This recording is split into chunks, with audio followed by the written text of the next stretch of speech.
Hello, Barbara. We're going to review the exercises in your warm-up for Pilates to help you sustain your core, strengthen your upper back posture, and increase the dynamic stability of right to left sides of the spine. So we're going to begin with a little bit of a tuck and tilt, your first pose, and the tuck and tilt will isolate the nice gentle roll of your pelvis under and back, keeping heels light, ribs long, so that we don't want to let that upper back lift during this. Just move isolated the pelvis. And you'll do this with the breath, inhaling, exhaling to the tuck, inhaling to the neutral, exhaling to the tilt. Once you're done with that, we're going to go towards the hip release, my favorite. What we'll do on this is go both directions, both legs, 5 times. Outwardly rotate, straighten, inwardly rotate, return. Outwardly inhale, exhale, straighten, inwardly rotate, return. Coming direct, you'll see that the inward rotation stretch, outward rotation turn,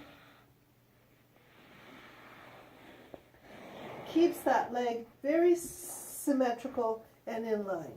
Once you've completed those hip releases, lay on your side, and we're going to do a little bit of a spinal twist. Let the arms extend. Inhale, begin to lift the arm. Exhale, roll the back and arm out to the side. Inhale, bringing your 3D breath in. Exhale, come back towards center. Repeat 3 times each side. Inhale, exhale. You'll notice more flexibility and length in both rib cages, while the pelvis allows the ribs to isolate and become strong. Moving on, we want to go ahead and return back to our scapular isolation. And you can do this sitting or on your back to show this over rotation, which is protraction, and the tightening of the shoulder blades is retraction. You'll do that a couple of times. Arms down, you'll feel elevation and depression. Finally, arm circles will allow you to get that stretch of the arm and not necessarily a tightening of the shoulder. Continue those sets, going in both directions of the arm circles, and avoid in all of those clicking, popping, snapping of anything. Make the move smaller. And also remember that that's about stabilizing the circulation to the head and neck. So avoid any tightening there. That will be our benefit. Moving on to some of the wonderful hip one-legged circles, we'll go back onto your back and just kind of release the legs into a stretched position. Lift one leg out, circling wildly around the side of the room. Exhale the whole way. Inhale in the top, exhale. You'll do 8 in both directions, both sides.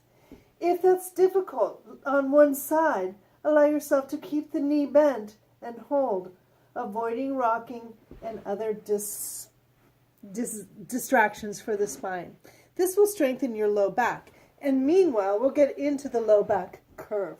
So in Cobra, we move our hands here. We can also just allow ourselves to let the arms go sideways and lift up. Once you move into either or of those, the back will strengthen as the low back challenges its posture. Avoid leaning to one side or torquing the head, and stay very centered. Once you've mastered that, try reaching the arms out, circling to the sides, and lifting a little higher. Inhale for the length, and exhale. Finally, you'll move into a kneeling stance, into my very happy cat and cow position, looking for bilateral flexibility right to left. Complete the phase of your warm-up with a shell stretch or child's pose, depending on what you want to do today, focusing the breath in. Happy Pilates, happy warm-up, and I hope this improves your core, your balance of the upper back working with the lower back, and also keeps that elegant line of posture that we're working towards. Namaste.